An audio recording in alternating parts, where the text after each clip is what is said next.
Hey, let me do a quick test here. I do this like once a year, so I have no idea if it's working. Hey, let me do a quick test here. That's delayed. Can you type something if you can hear me? Hey, Kevin.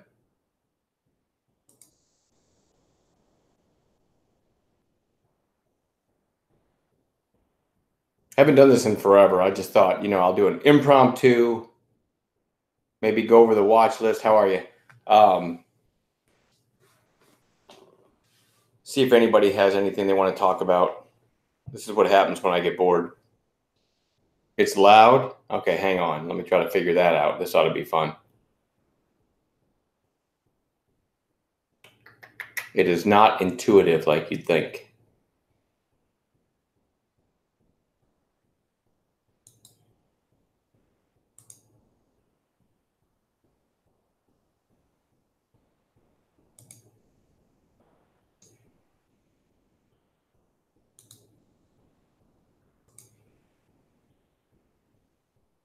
Bear with me, bear with me.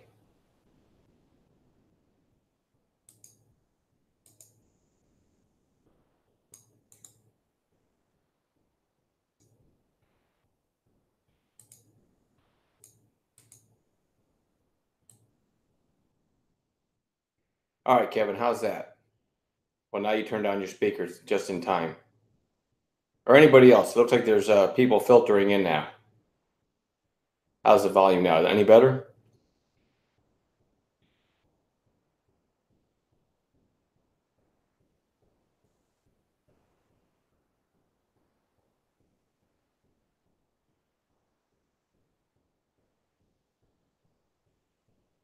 Okay, thanks. All right, so what y'all doing tonight? I'm just bored and I thought, you know what? I'm going to see if I can do one of those YouTube broadcasts. Please don't think I have any material.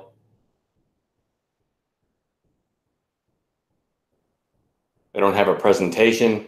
Every once in a while, I just do this, and then, if I do decide to do a presentation, at least I'll be a little bit more seasoned with it.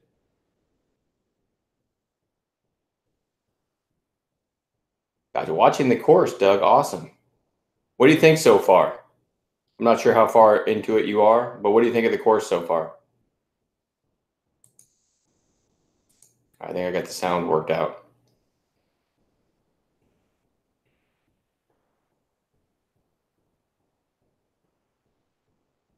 How did you guys? Oh, okay, I tweeted this. Is that how you guys found me? I literally just said, you know what? I'm gonna do a presentation just for fun. So, your second time watching it. What do I think about UAVS? Oh, thanks, Doug. Sally, what are you looking at there?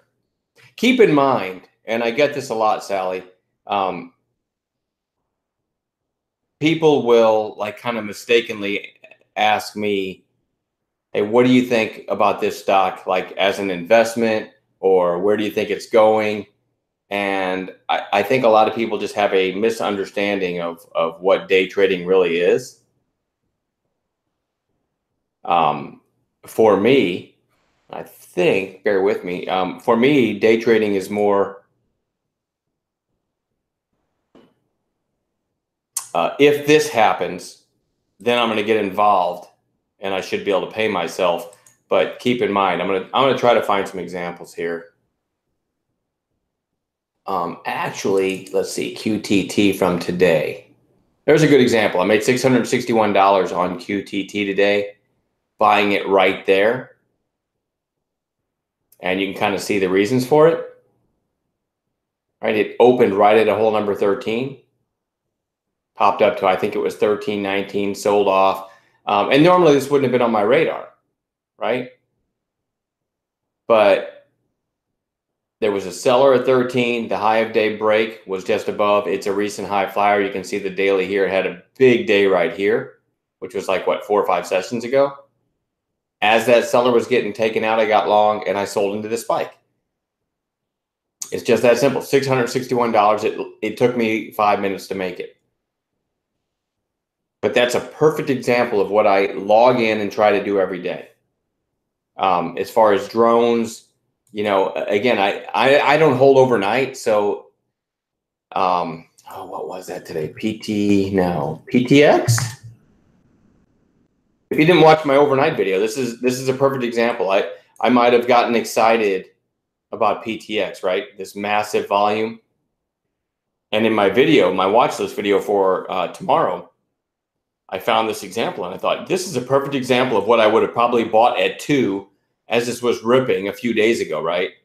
And then I'd be buying more because, okay, well, somebody on Twitter said it's going to 4. So the next day it gaps down, I'm buying more. Then the next day I'm like, oh, cool, I can get some near 1. And then the next day it does this, right?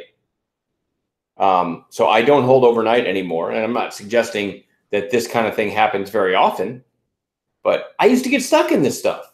And then I'd be buying more and, down here and, maybe if I could hold it for 2 years, I'd get my money back. So, UAVS, I've traded that a few times, but keep in mind, I am only in a stock on an intraday basis. I don't hold overnight. Now, somebody on Twitter or StockTwits the other day said, well, then you never get the benefit of a multi-day run or waking up to a nice gap up. And that's very true. I don't. But I also never wake up to a big gap down, which, by the way, a stock is more apt to do if I'm in it. So. Catalyst video with Wayne changed your trading life. Thank you. That's awesome. Are you a member? You in the room? You just watch my nightly watch lists? Talking to Wario. Mario, like rhymes with Mario. Wario 954. So you're not in our chat room? Actually, stuff like that really, really makes me happy. I'd love it if you were in the room, but really makes me happy to know that people that just watch my videos are benefiting from that. That's awesome. And see, actually, I was complaining today because StockTwits has blocked me. They really have it out for me. And if you were to look at StockTwits and look at my last, 2 years of tweeting on there, every night I post a free watch list video. There's people on Twitter that literally sell their videos. They sell their scanner settings. There's a guy that sells his paper trading platform, simulated trading. People sell everything. Yeah, and you know why they blocked me this time? Because I followed too many people. So anyway, they just have it out for me. And I don't understand why you have a follow button if you can't follow anybody. But anyway, I didn't log in tonight to complain about that. Please discuss level 2 manipulation. There's, Wayne, my partner, who we built a trading course together, has really, really gotten me to respect level 2. I used to kind of dismiss it, right? I used to say I can trade without level 2. I don't need it. And Wayne has, he's got a couple hours in the course just talking level 2, and all of his continuing education stuff that he does for level 2. He's got game tape recorded. He records literally like every trade we take in the chat room. He records it. And when I mean records it, actually records it live, catches the game tape of level 2 time and sales. And then a lot of the trading course and our continuing education, you get to watch, actual tape of stuff we traded, and he slows it down. So you really, really get a feel for level 2. So he's given me a whole new respect for it. But there certainly is manipulation on there. There's, a lot of fake outs and stuff. But Wayne's given me a whole new respect for trading. Like I wouldn't trade without level 2 now, where before I didn't think I needed it. That's awesome, Jacob. Thank you.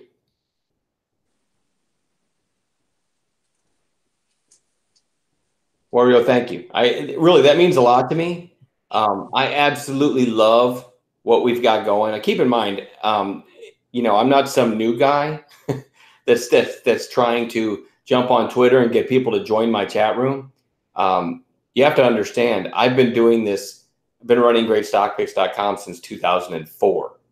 So back then it was like Pristine.com and me that are probably still around from back then.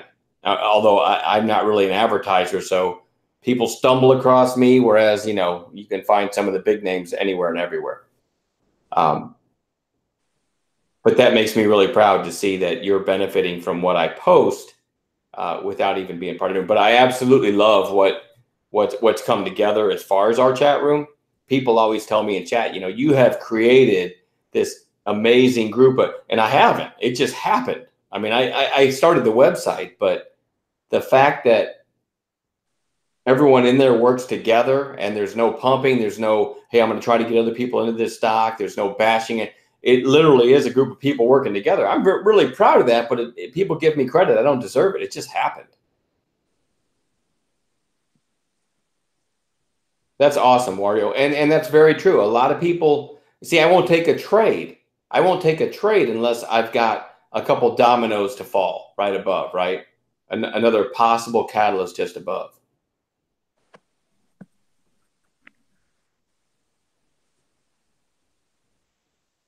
Oh, thank you, BB. I'm saying BB for short. Thank you. But yeah, that's a big factor. Who am I looking at? I don't know. I don't know anything about this Google Hangouts. I feel like I'm watching somebody lay on their bed and sleep. This is a little weird. Jason, your webcam's on.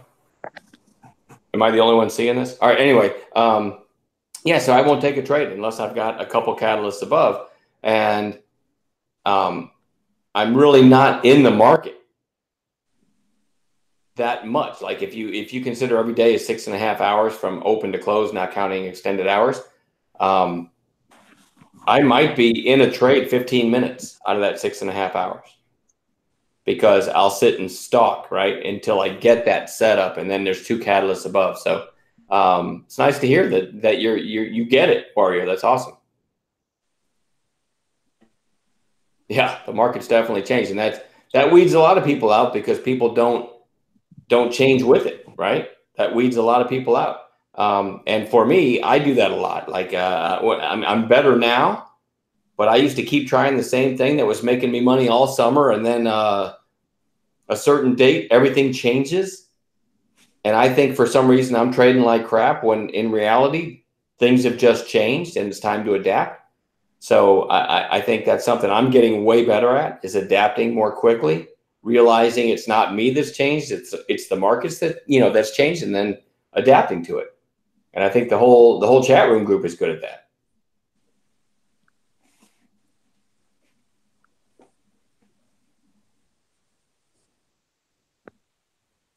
Thanks, Kevin. That's interesting. I get that so much. I get so many people that say, I watched your watch list video every night for like 2 years, and then I finally joined, and then they're very complimentary. Now, of course, not everybody loves me, but I get that a lot. It's actually shocking to me how long people wait to join. I think I know why.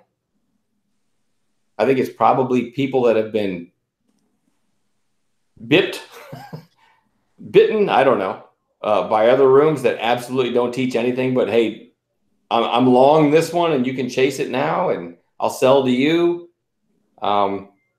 It's kind of my life's goal to, if I get hit by a truck tomorrow, for you guys to not skip a beat. You'll know exactly what to look for. And we see that all the time.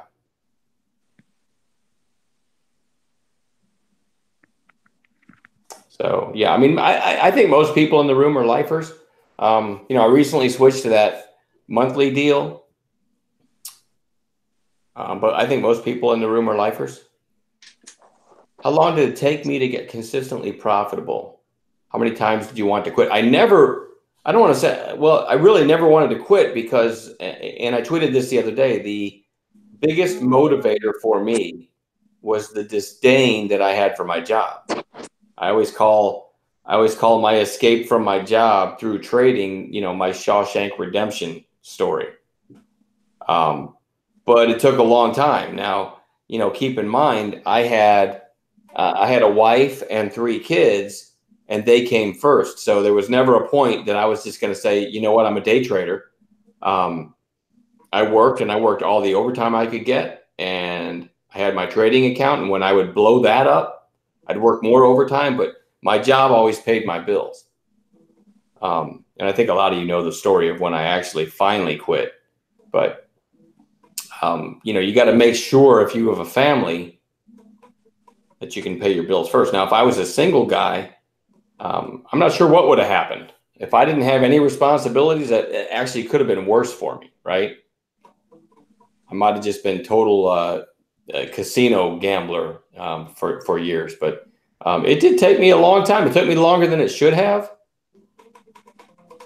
But I also credit my struggles and everything I went through with why I'm so steady now, because you guys know, if you're in the chat room, you know I'm defense first. I always think, how much can I lose before I think, how much can I win here? And you know, if I have, this is the God's honest truth. If I have a bad trading day and I break rules and I have a bad day, I literally, I don't want to say invariably, but a lot of times I will dream that night. I swear to you on my life, I will dream that night that I'm back on the assembly line. I think it's built into me as my own like personal chat slap mechanism, as my reminder. You know, when I start breaking rules, you know, and I did it for 2 decades, so it's not hard to dream about. But it absolutely keeps me on the straight and narrow, even when I waver for a day or whatever. The room's great, though. The room's great. Like, you know, so many good calls. Like I tweeted today, I run a chat room, but I'm almost never, if ever, the star. There's always somebody posting a great setup.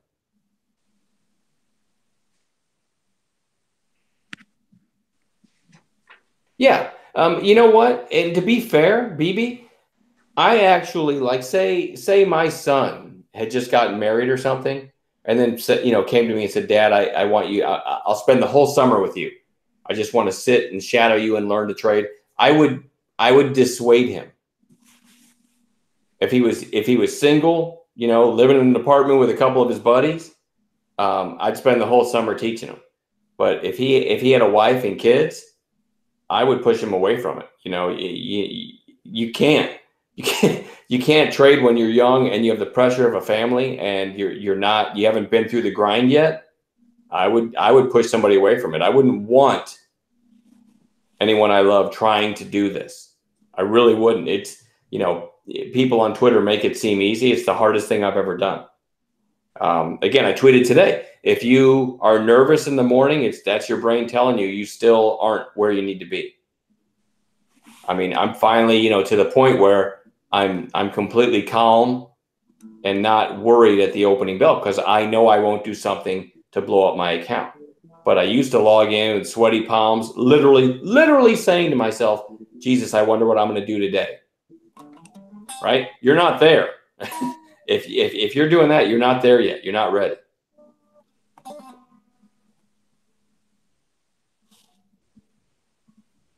What does it mean technically?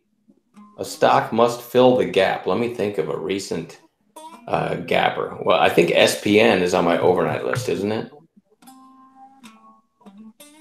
All right, so I'm showing you the chart of SPN. I'm going to watch this tomorrow for some follow through. But that whole, a stock must fill the gap, first of all, not true. But second of all, the thesis is this thing closed at 443, then today gapped up and opened all the way up at 499. So the thesis is that when people say it must fill the gap, that it's coming back down to where it closed eventually, right? It's coming back down to 443. You know, here's the gap right there from the close to today, yesterday's close to today's open. And I guess you could probably argue 99% of them might if you wait, even if you wait 10, 20, 30 years. But I don't, again, I'm a day trader. I build a watch list. I take setups that should work right away and scale out into strength and you know, and I'm in cash every night. So I don't worry about stupid sayings like that. I just, you know, you're overthinking it. If you're worried about a stock that's going to fill the gap. So let's just say this SPN is going to fill the gap, right? It might do it in May. It might do it in July. In the meantime, do you short it here because it's going to fill the gap? How much pain are you willing to sit through if you short it here and it goes up to 11 bucks? Are you still saying, well, eventually it's going to fill this gap? Are you averaging up on your short? See what I'm saying?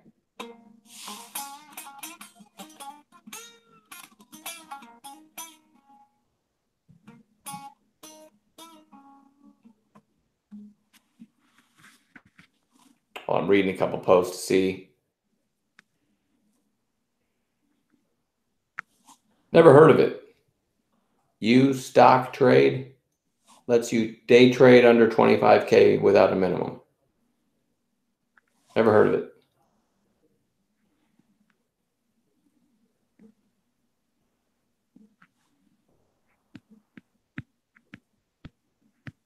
Hey, did you guys see this? I didn't get like any comments on this, but I thought it was hilarious. It's a true story. Do you see that? I can't tell how delayed this is. Looks like it's pretty delayed. There it is. This actually happened to me today. I did this first column is a limit of 480. I tried to get 4,000 shares. I sent the order with a limit of 480. I got filled one share at 475. To tell you how squinky this was, you'd think if I'm getting filled one at 475, I would at least get filled a few hundred or 1,000 between 475 and 480, right? I got filled one share. That is not a lie.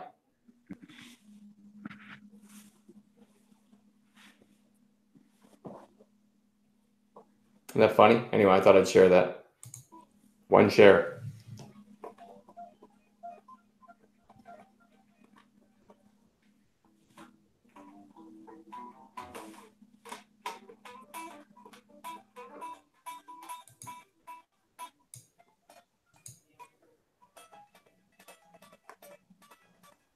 Biggest obstacle to overcome starting out? That's a great question. Well, again, hardest thing I've ever done, John. So the biggest obstacle, that's really tough. Keep in mind, I had a laptop and an air card, which is basically like using your phone as a hotspot now, I guess is the new common term for it. But, you know, on a factory floor. So I had a plethora, a cornucopia, if you will, of obstacles. But trading's hard. Trading's hard.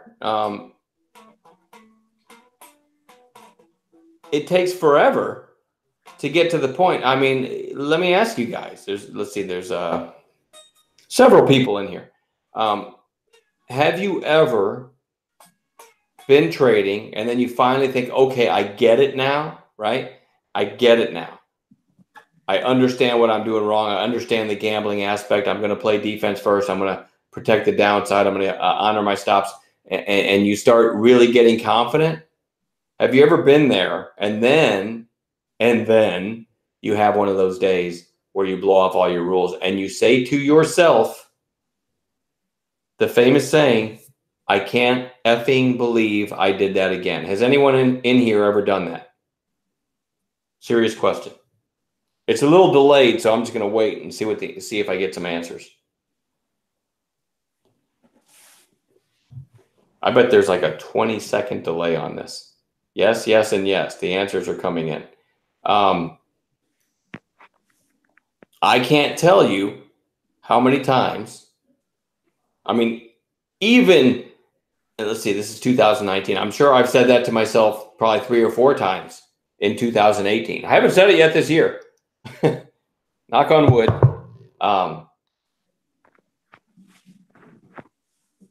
But I can't tell you how many times I've done that. So, you know, you have to get so sick. The pain has to become so unbearable that the pain is a way stronger emotion than any euphoria you can get from a big winning trade. When you get to that point, you've kind of turned a corner. I mean, I don't know anyone who's traded who hasn't been through the sticky notes all over their monitors, you know, reminders, having to go to your spouse and say, honey, I did it again. And that, you know, that's after probably, I've sat in my office at home and acted like I was trading. I'm not lying. I've sat in my office at home and acted like I was trading for weeks at a time, hoping a stock I was in big would come back just so I could get back to the minimum, you know, 25K minimum so I could day trade again. My wife didn't know. She thought I was in there trading every day. She thought I was a successful trader. So the biggest obstacle, I know there's too many to name. There's too many to name. I think most people, if you've been in the market any length of time, most people know what a good setup looks like. But there's so many things that changed my trading career for the better.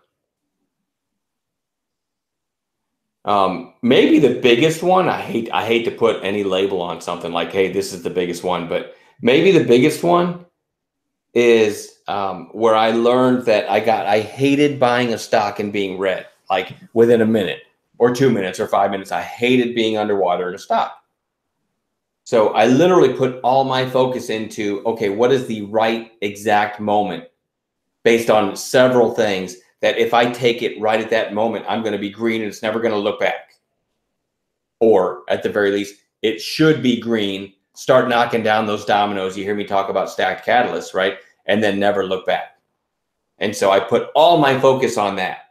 And that's a huge chunk of the trading course that Wayne and I put together, is taking that exact trade at that exact moment so I can be green right away. Again, I show you QTT. And this, look at that. Look at the daily candle on this. Popped up and red. Why was this even on watch? Let me go to 15-minute candles and it should become apparent. I'm just going to scroll over a few days. This right here, these 15-minute candles, so 15, 30, about an hour and a half, this thing ran from 12.50 to almost 14.50 on nice volume. So ever since, it's had my attention. Okay, so back to the daily. Take today's candle out of it. So now it's come back and tested the 8. Nice green candle on Friday. You have a 2-day high right around 13. Okay. So this was on my radar because of this big stick right here. And remember, today's candle ended up red.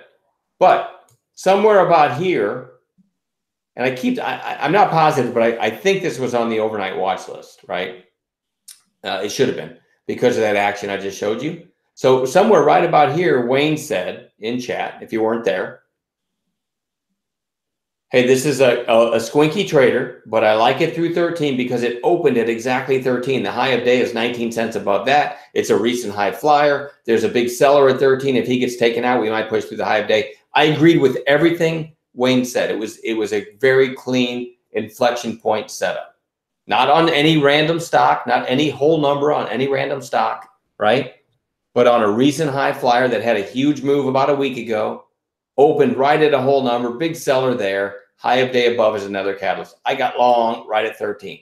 Right, wait for it.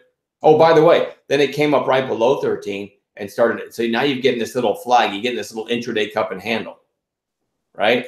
I literally got long right there and just started scaling out. This is a perfect example of what I mean when I say I will sit in cash unless and until I have something. Now, I would feel much better if this thing had gone to 16 today, right?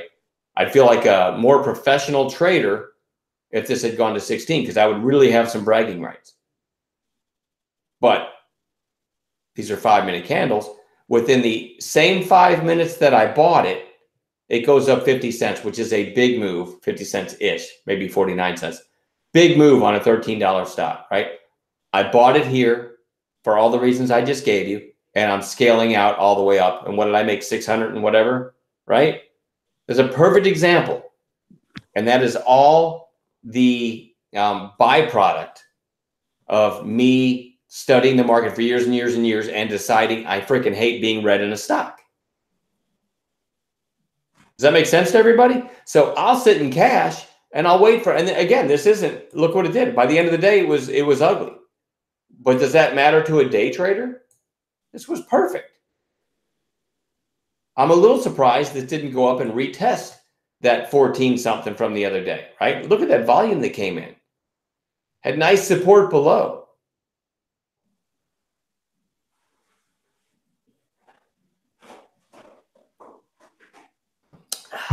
Anyway, so there's a good example. And And that is born out of years of me taking random entries, right? Maybe this will work. Anyone in here ever do that? Anyone in here ever just say, you know what, maybe this will work. I'm going to try it here. You really can't give any reason. I just gave you 2 or 3 why I took it here. Big seller on the tape. When big sellers get taken out, oftentimes you can get a nice pop. But it's not some random big seller on a tape. Big seller at a whole number. At the open. There's 3 things right there. Whole number, big seller. Whole number, inflection points. We did a free webinar on it. Red to green. Right through the whole number. And high of day above. Recent high flyer. There's like 4 or 5 reasons why I love this at 13. Most people who trade never even know of a setup like this. Most people who trade say, you know what? So-and-so on Twitter said this one's going to 20. I'm long right now. Right? Or there's people out there running chat rooms that would literally teach you to buy it on this day through 14. Now, anyone in my chat room, what's wrong with buying this up here at 14, guys? Anyone want to field this? Anyone who's taken the course? Again, I know there's a big delay, so I'll wait.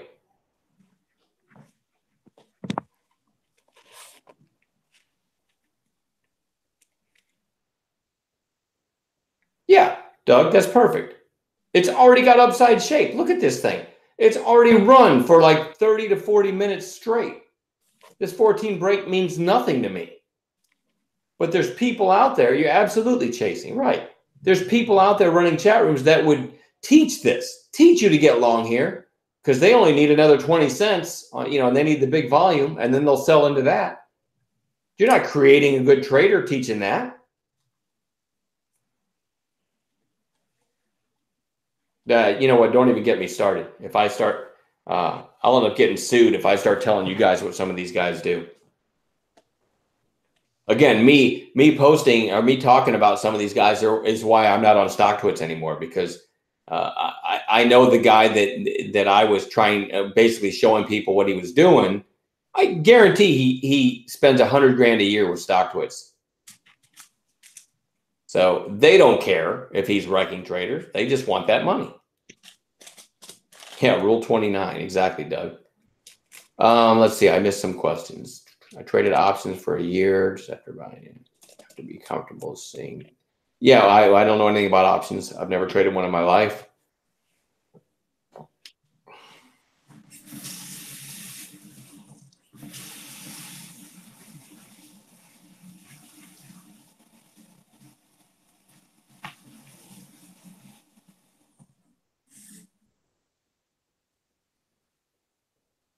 Can you talk a little bit about catalysts?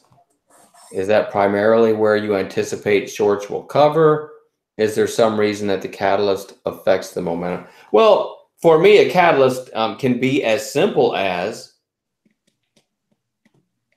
what I just talked about here, a whole number break with a big seller on the tape, knowing, and when I say there's a potential catalyst above, that's because that would be a high of day break after.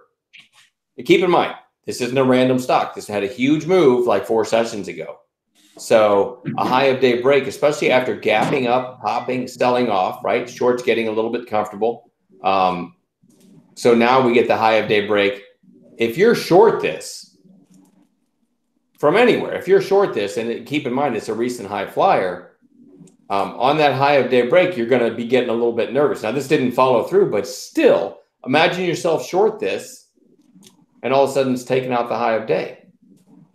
And it just had this run from 1250 to 14. The daily looks good. You're probably going to start getting nervous and covering. So a catalyst can be as simple as a high of day break. It can be, I'll try to find some examples. Bear with me a second. A lot of times I just go to the recent results page from the website. Let's look at PYX, just to get some reminders, right? So PYX, I think it was on Friday. Let's go look at that. Yeah, PYX was a great example. PYX had a strong move. There's a lot of shorts in it, right? Earnings are behind it now, so shorts are in trouble here. It had this big pop, and I'm showing you 5-minute candles, but it had this big pop to 24.38, then a little bit of a lower high to 24.24. A lot of people look at stuff like this and say, well, this is resistance. To me, a consolidation, like I'm circling here with my mouse, where it traded 2 or 3 hours or 2 or 3 weeks or 2 or 3 months, that's resistance. These little spikes where it touched a number and came right back down, that is not resistance. There are not a lot of traders involved at 24.38 right here, right? This spiked up to there, but to me, that's a catalyst. If it breaks that, could really fly. And then you had a little bit of a lower high. Really strong stock, a lot of shorts in the name. So then fast forward, and I'll zoom in a little bit. Fast forward, again, whole number inflection points. What did this do on this day? It gapped up a little, ran up, hit 20. It says 23.99, but still basically right at the whole number. I love this over 24. Whole number, probably going to be a seller at the whole number, a big seller. There usually is. 2 catalysts just above. Recent high flyer, tons of shorts in the name. I'm jumping in with both feet here through 24. And look at that. Within 10 minutes, it's basically a $1.50 move. Perfect example. Called in the chat room right through 24. Domino falls, and we're selling into strength. Perfect example. This is what it took me years to figure out. I want to get involved when I should be green right away and just scaling out. Does that make sense to everybody? Now, if this breaks 24, goes to 24.05 and starts to come back down, anybody want to field what I'm going to do? Anybody who's taken the course?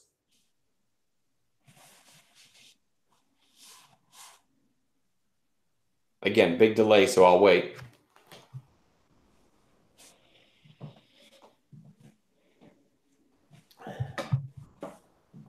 I see you people in here baiting me, trying to get me to talk about somebody who's destroying traders. Yeah, Doug, exactly. I'm going to kill it. If this takes out 24 and doesn't knock down my next 2 dominoes, I love that too. That's the beauty of waiting for setups that should work right away. This takes out 24, goes to 24.05 and comes back down. I'm hitting out because the only reason I took this was because it was going to knock down these dominoes in my mind, right? And then it was going to rip. So if you take a trigger and it doesn't knock down, or let me rephrase it. Either it doesn't and comes back down, or it does by a penny or 2 and rolls over, I'm also back out. Why? Because that should have worked right away. That's also telling me something. This is, to me, something that 99% of people trying to learn to day trade know nothing about, is proper entries. Now, again, I know there's some jackasses out there who the market opens and they tell everybody I'm long XYZ and it's already up 100% on the day and it's already got upside shape, and people chase, and sometimes it goes up another 50% and all of a sudden they think they're a day trader. For somebody running a room and selling a course to teach people to chase upside shape, to me, it just tells me, first of all, they don't care about their students at all. They're not even students. They're sheep, right?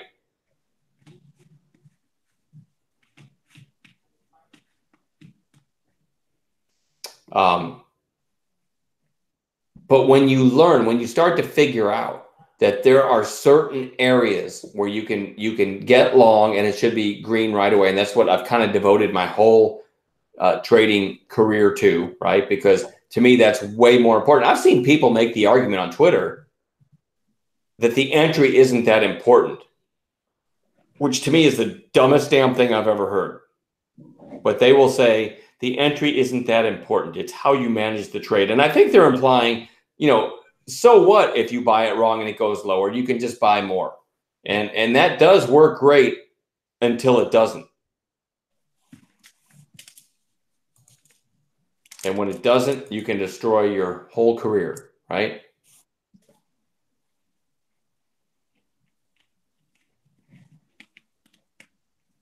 What was I going to show you guys?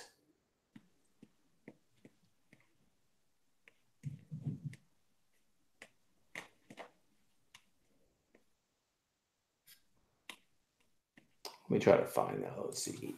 KB.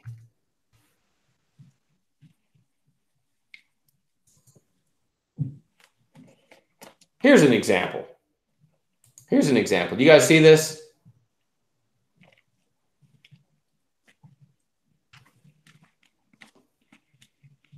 This is a screenshot from a while ago, but there was literally a guy, again, he probably makes more money than everybody in this room, including me combined, but not ethically. And he sells a course. He sells his simulator. You can buy his simulator. He sells his trade ideas, scan settings. I mean, it's just, to me, it's unbelievable racket, right?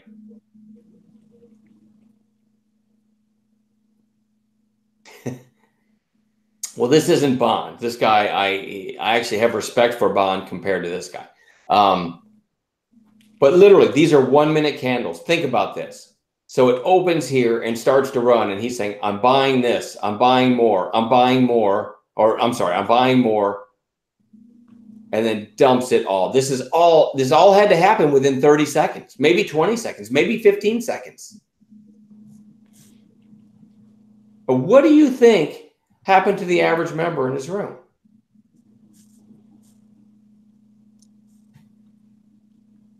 So then they watch a video at the end of the day, and he says, I made $1,400, on this.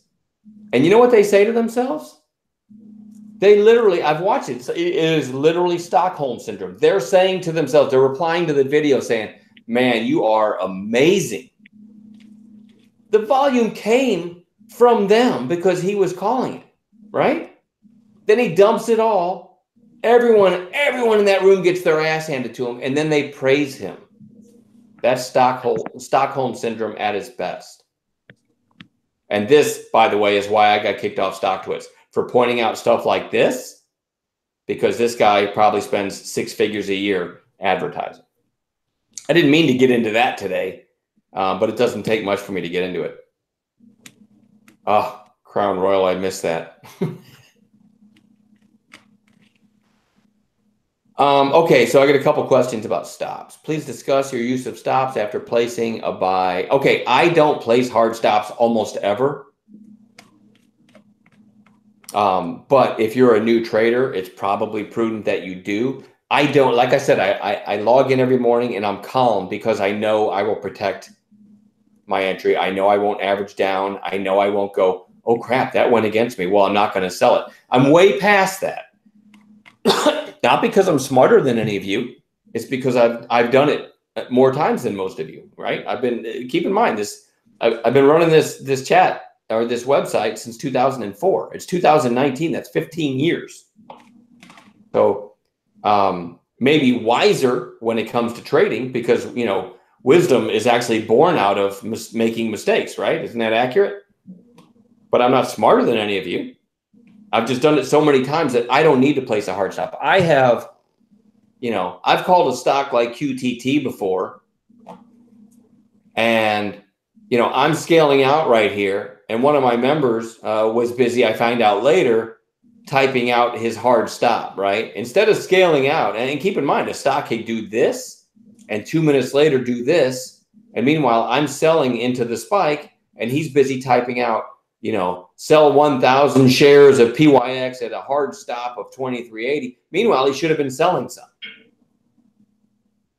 So hard stops for me, I don't need them. If you don't trust yourself, if you don't think you'll hit out of a stock that's going against you, then absolutely place them. But if you learn to trade like I do, like we teach in our course, if you learn to take inflection point entries with catalysts above, and so you get long here, and it's going up like this.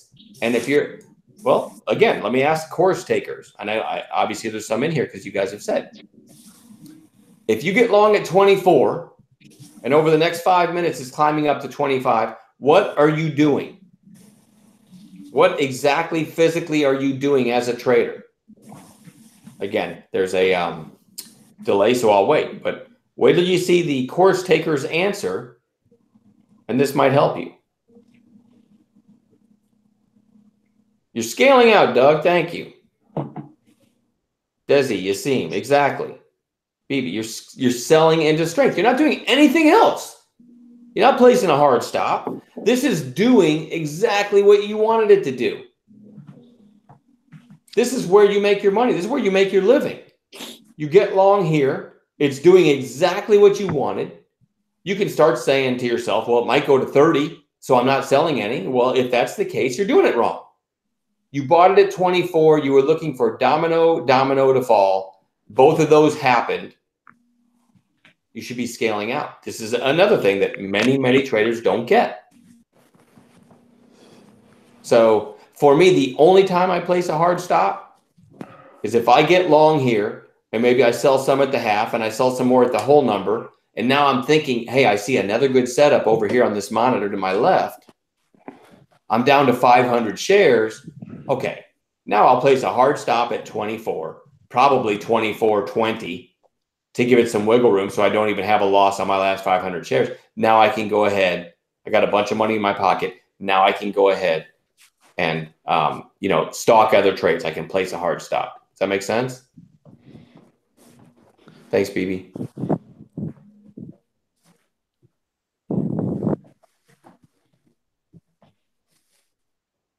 Keep in mind, I'm pretty sure, speaking of YouTube comments, I'm pretty sure that he has to clear them.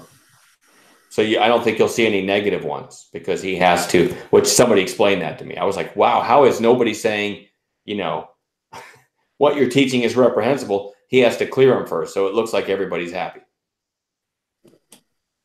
Oh, I'll never be cocky. Somebody said you can be cocky, Mike. You've earned it. No, I'll never be cocky because the market's too humbling. And you want some advice straight from a trader's mouth? Stay humble. Don't ever get cocky. I can't remember if it was 2 Thanksgivings ago. So what, a year and 3 or 4 months. Some guy that I know, was heavy into Bitcoin and telling all of his friends to get into Bitcoin. And he knew I was a trader and he was telling me to get into Bitcoin. And you guys know me, I was just laughing. And I said to him, what are you going to do if Bitcoin crashes? And his answer, verbatim, ain't going to happen. That's how he said it too, just so you know. And you guys already know the rest of the Bitcoin story. But, that I can't tell you to be humble. I couldn't tell him to be humble. But Bitcoin taught him to be humble, right? It's part of the learning process. You got to get your ass handed to you. And then you get a lot more respect for the game. So again, if I have a big flaw, I definitely leave too much money on the table. It's always a work in progress, but nobody sells the top. I'm always working on holding some for the bigger move, but I'll never be a perfect trader. But it is 100% defense first with me. I can tell you that.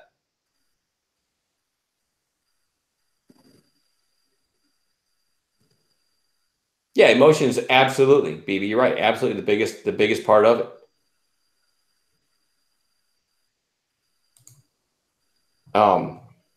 It's the biggest part of it, and that's where again you could learn everything. Well, I've told you guys this in chat. Those of you members, we have literally turned at least 2 people away. They said, "Hey, I want to take your course." And one guy even paid for it. The other one we talked out of paying for it, but one guy paid for the course. We already knew him from the chat room, right? We knew his personality. Wayne emailed me and said, you know what? This course isn't going to help this guy. I agreed. And we never gave him access to the course. We just sent him his money back.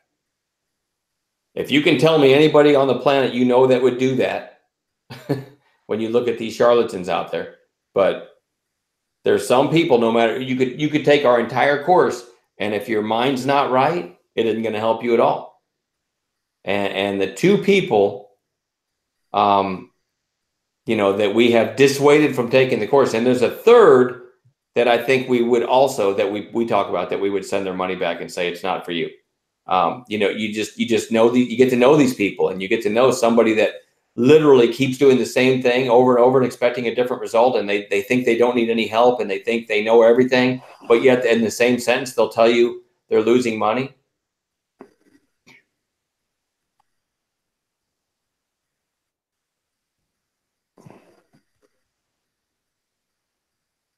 But if I could leave you guys, because I'm not going to babble much longer, if I could leave you with any advice, hang on, I need a drink.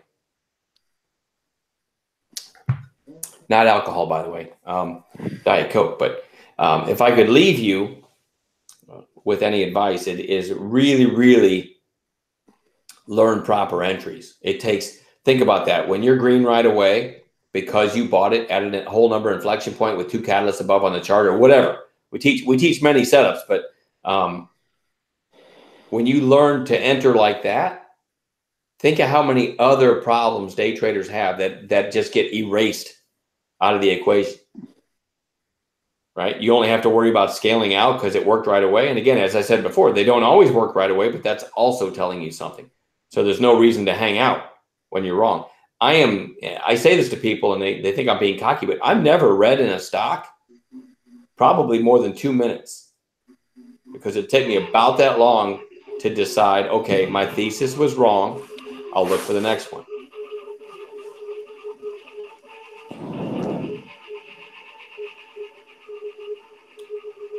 All right, so anyway, again, this was an impromptu deal.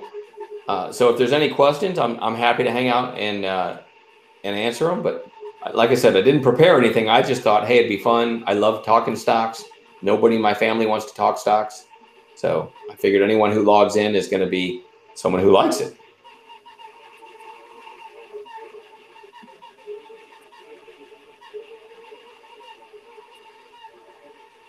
So are there any questions or anything?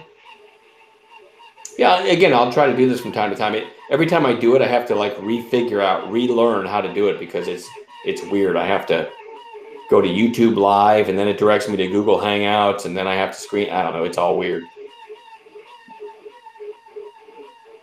Questions, comments, complaints? Go ahead. Raza, I'll wait.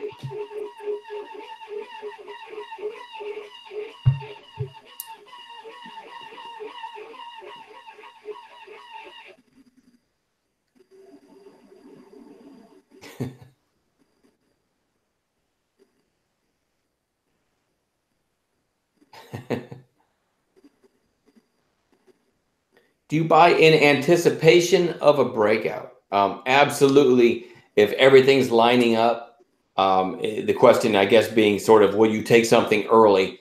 I absolutely will. And sometimes I get, a great fill, and sometimes it never does trigger. It'll look like it's going to. Heck, that happened today. Anybody remember what the symbol was? I'll think of it. Give me a minute. I actually thought something was going to go today. It was this morning. Let's see. It was on the gap. I don't have the gap list in front of me. Anybody remember?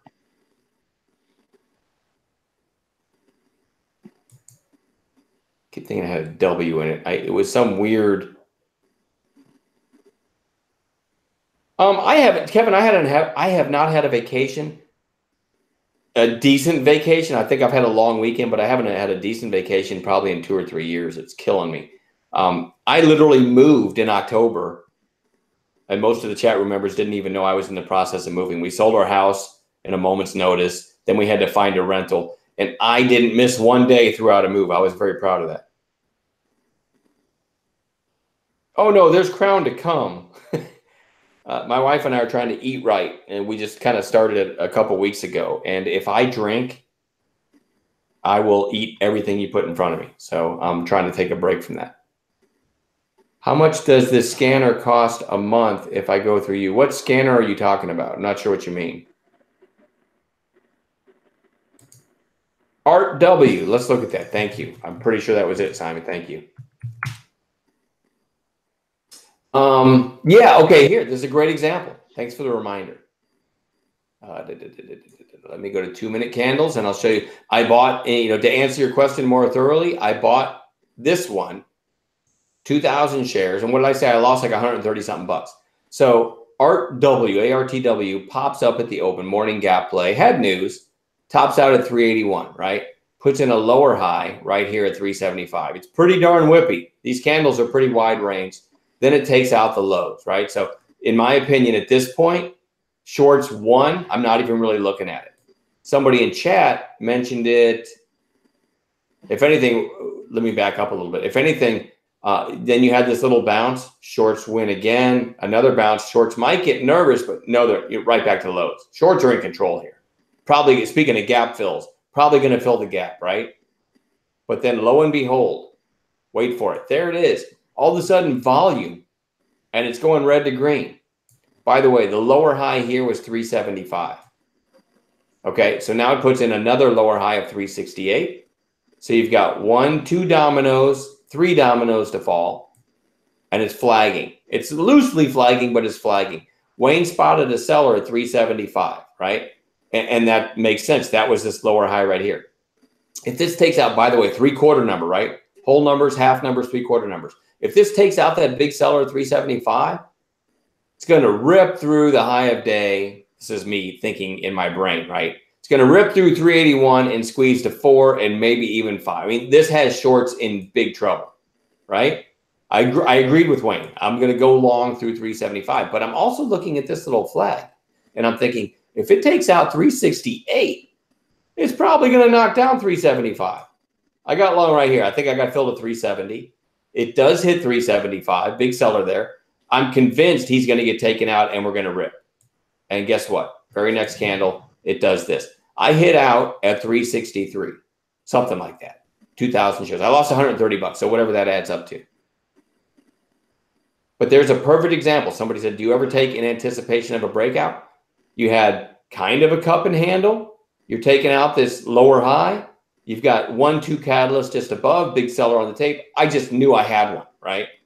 But, and this is an important but, I didn't take this, even though I loved it, right? Even though I loved everything about the way it was shaping up, I didn't take 10 or 20,000 shares, right? Because if I did, I'm getting destroyed right here.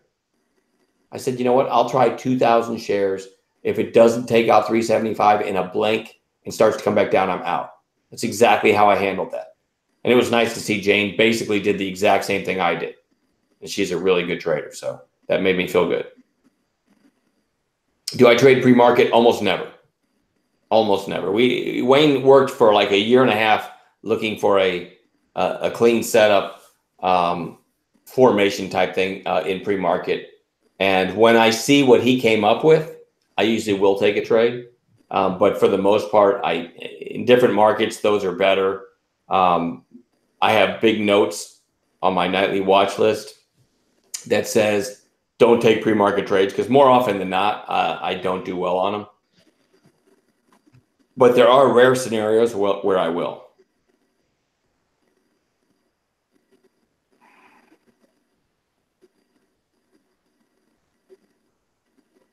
Oh, okay. I'm sorry. I just saw. I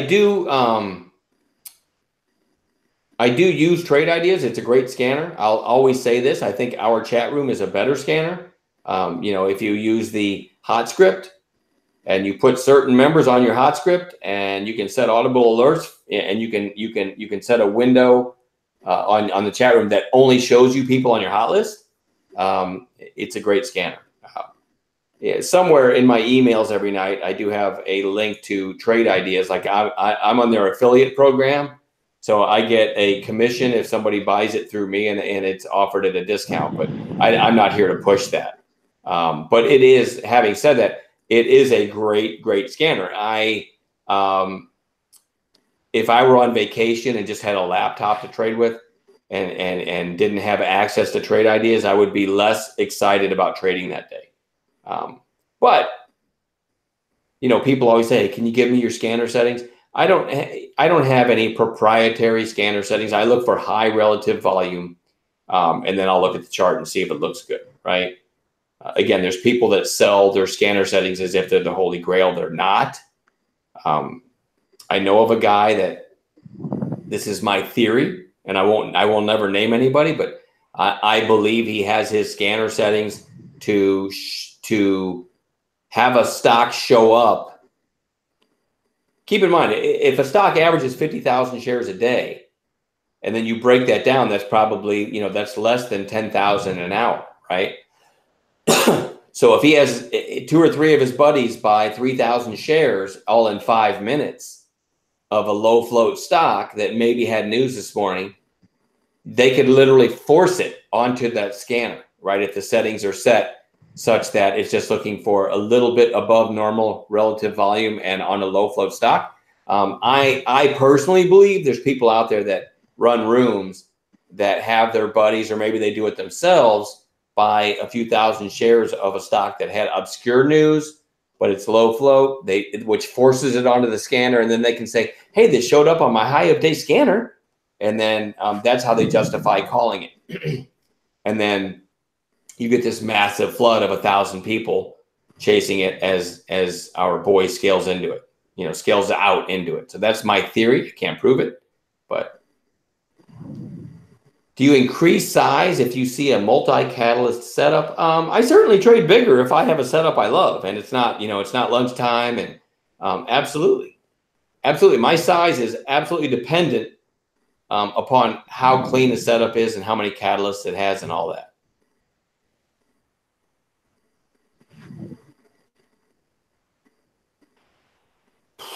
I'm not sure what my scanner's set to as far as high relative volume. Maybe 100% above its average relative volume. I don't know. Like StockTwits has one that's a canned, one of their canned, you know, pre-canned settings, and I think it's maybe called high relative volume. And just use it. That would be my advice. If you have, I think I said StockTwits. If you have trade ideas, that's what I'm talking about.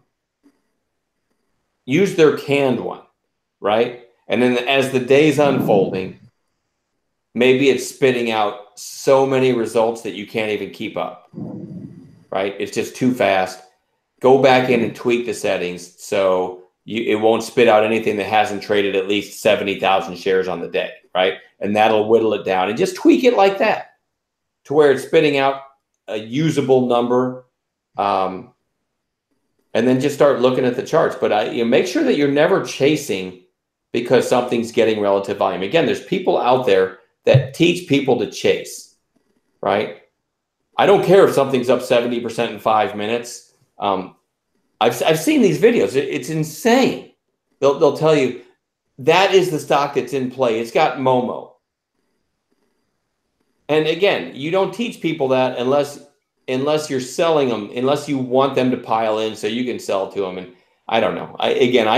I could, if I ever retire, I'm going to out that mother so bad, I swear. I'm going to show videos of everything that I know that it'd be different if he was an idiot or a brash guy, you know, like that Mojo guy. He's just a full-on jackass, and he's outwardly rude to everybody. I have more respect for that than someone who smiles at you and acts sweet while they're reaching into your back pocket. Yeah, the chat room, Doug, I agree, is just a fantastic scanner. Keep in mind, many members in the chat room use trade ideas, so it is very rare for something to get a volume spike, an unusual volume spike, and somebody in the chat not post it, right? I'm not going to say who I'm talking about. It just wouldn't be right. But I'm just telling you, the biggest snake out there is somebody most people have no idea. They think he's the nicest guy and he's the best trader in the world.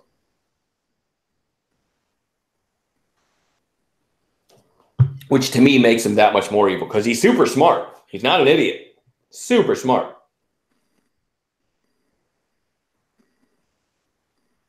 Yeah, maybe Phil on an overnight list, 3 to 4 times average daily volume.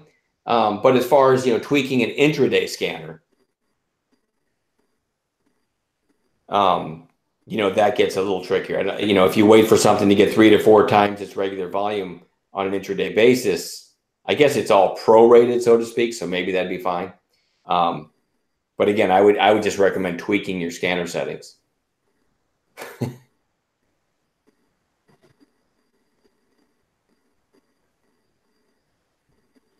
All right. Anyway, everybody tries to bait me. I'm not going to do the impression.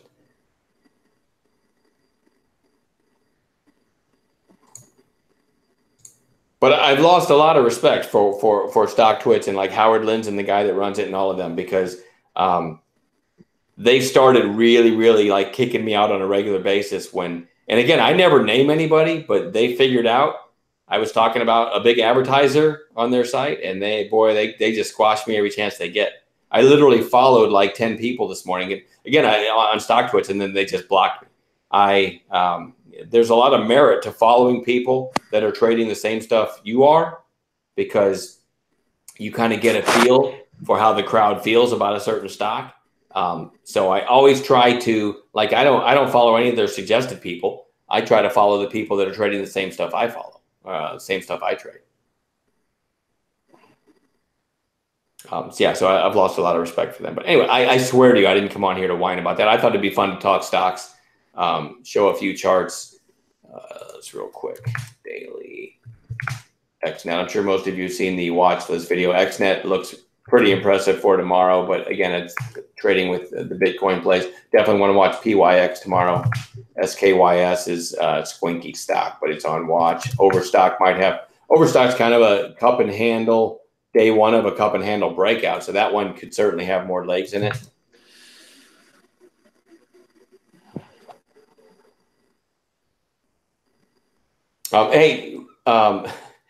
Username New Creepy. I love that. Just know, and this is important to understand too. If you're paper trading on a simulator, just know that those results are not going to be real. And also, and I don't know that you are, but I'm saying if you are, I know a lot of people use a simulator. Actually, a lot of people that follow a certain charlatan who actually sells them the simulator, they will post these huge gains, and they're paper gains, right? They're trading on a simulator. And some of these low float crap stocks and I like low float stocks too, but I mean, some of them, if they're chasing and then they hit sell, but there's no bids there, in reality, you're trying to sell 10,000 shares that these people are playing with on a simulator.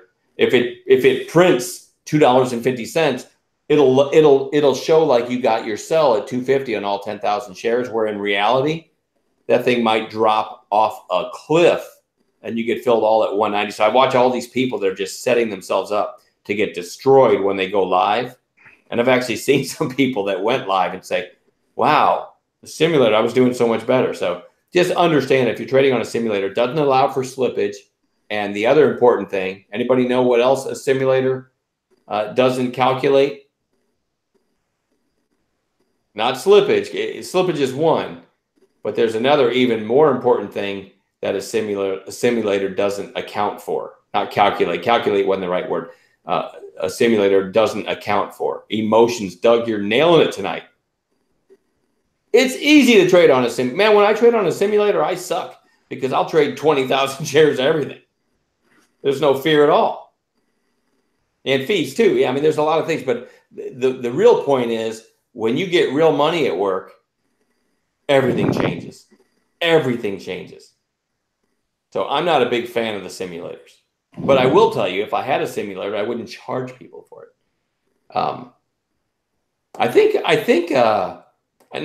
I know. I trade through TradeStation, and they actually have a simulator, but I never use it.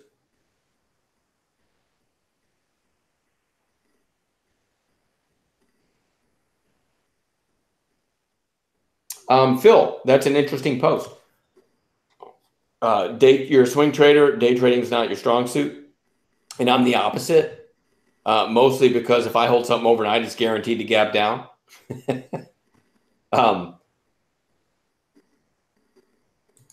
But I just sleep better, honestly. And keep in mind, I used to bash swing trading like it was a bad thing. Turns out I delved deeper into my psyche, and I realized I'm just jealous of people that get long something and then it runs for 4 days and then they sell it. Right? There's a ton of money to be made there, but I sleep better. So if I can log in and make money every day, I would argue that most people that swing trade, maybe they have 4, 5, 6 positions. Well, maybe they're making money on 3, and maybe they're losing money on 3 on any given day.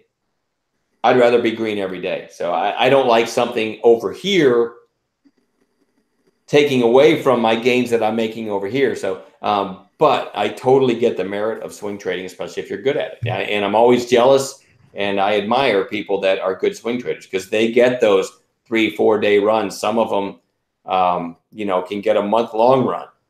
I'm not wired that way. I'm in cash every night.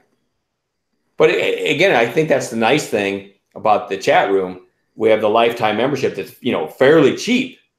And even if you're a swing trader, you might log in, maybe you're a teacher and you've got summers off. You might say, I'd like to make some money just on a Wednesday, and you can log in and day trade too, and, and not have recurring payments and all that stuff. So I think day trading is something even swing traders and investors should learn to add to their arsenal.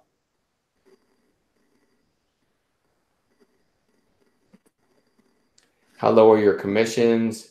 I pay $3.99, but I think anybody can pretty much get that nowadays. I think most brokers have, commissions have come way down. If anything, I feel like I should be doing better as long as I've been with them and as much as I trade. I tried to get $2.99 and they wouldn't do it. But $3.99 to me is negligible. It's nothing. It's just nothing. What's going to be a good day trade for tomorrow? I don't know, John. I'll start with a list of gappers. And maybe we get a nice little, sellers come in, sellers fail setup, or something. A nice little flag in the morning, a red to green on a morning gapper. It could be any one of these overnight stocks. Could be Haynes through 19. I don't know. I'll have all these on charts at the open, and then if something meets my entry parameters, I will get involved. How do you sleep when you scale out before it runs another $3 a share? I love that question, because I'll find something else to trade. I could show you 10 stocks from today that had huge runs that I never got involved in. All I do is I'm just happy for anyone that made money on them, right? You can't catch them all, and you're never going to sell the top. So if I can take the meat out of a trade and then look over here and then an hour later catch the meat out of another trade, I would much rather do that. I own stock. Are there stocks out there, that I might have had 6,000 shares at $2, and now they're trading at 30. And I could probably do the math and say, I could have taken 2 months off and just held that. But you don't know that till after the fact.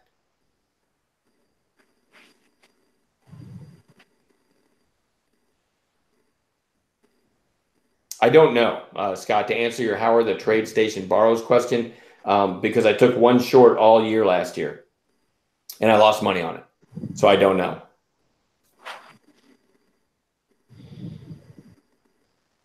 How can you become a good or profitable day trader? Well, again, learn those proper entries where you should be green right away. That's a huge part of it. But my God, it's the trading course Wayne and I put together. If you sat down and plugged it in, it's online, and started to watch it, it's 40 hours of material right now. So when you say a brief answer would be fine, I just chuckle on the inside. It's 40 hours, and we're always adding to it. Matter of fact, Wayne's doing a presentation tomorrow after hours. Anyone who takes our course gets every continuing education class and everything we do extra forever free. So Wayne will probably do an hour or two tomorrow night. He's got a bunch of game tape from recent trades and stuff like that. I do not trade ETFs, Michael. Every once in a while, I'll trade the SPY if it's getting downside shape. I almost never play those downside shape, waterfall, some people call them. I call them PFPDs, for potential final push down. And it's just basically looking to catch a reversal. When the market's really getting slammed, I will trade the SPY and IWM on rare occasions, but that's the only time I trade them. You get really nice bounces in those when they get downside shaped into support, maybe taking out a whole number. You get some really nice snapbacks in them, and they're, of course, extremely liquid.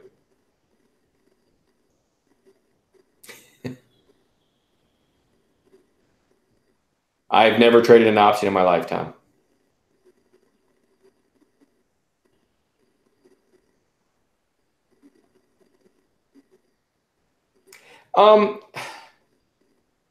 I mean, okay, I I have a retirement account, but I don't want people to start asking me for Wayne. Well, even Wayne will say, "Don't ask him either." Never mind.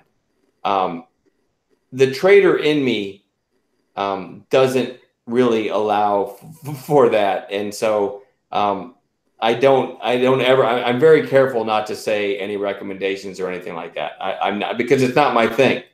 I'm much more comfortable day trading. I do not trade futures. Never have in my life.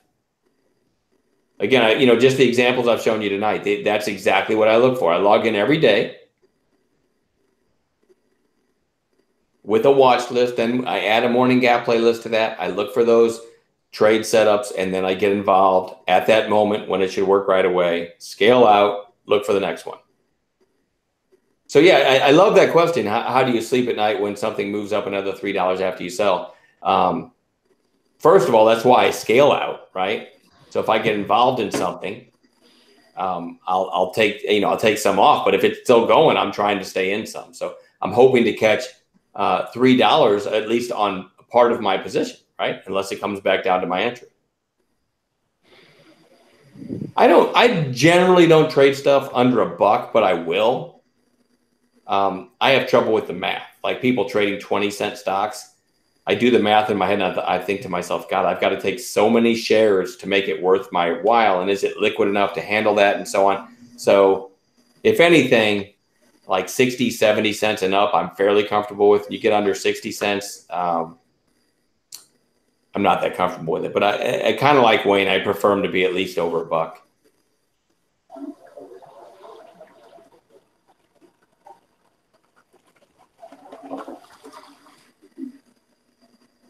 All right. Anyway, this was fun. I'm going to go hang out with my wife. I did this on a moment's notice. She was talking to her mom on the phone, so I thought I'll come in here.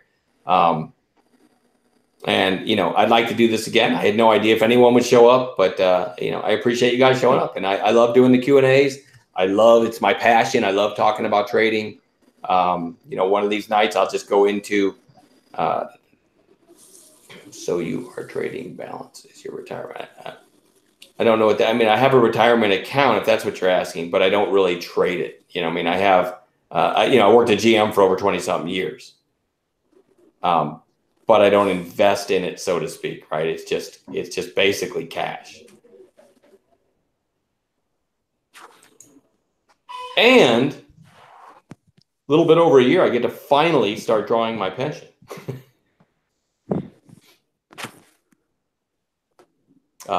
But anyway, again, this was fun, and we'll do it again. And one of these days, I'll go into. I think most of you know my story, but I don't know why I love telling it, because it was just such a Shawshank Redemption story. For those of you that don't know it, next time I do this, I'll actually have some crowns with you, BB, and I'll talk about busting out of General Motors and becoming a professional trader, because I could tell that story every day. Most people don't want to hear it after a while. All right, anyway, I'm done babbling. Thanks for showing up, and we'll do it again soon. Thanks, everyone.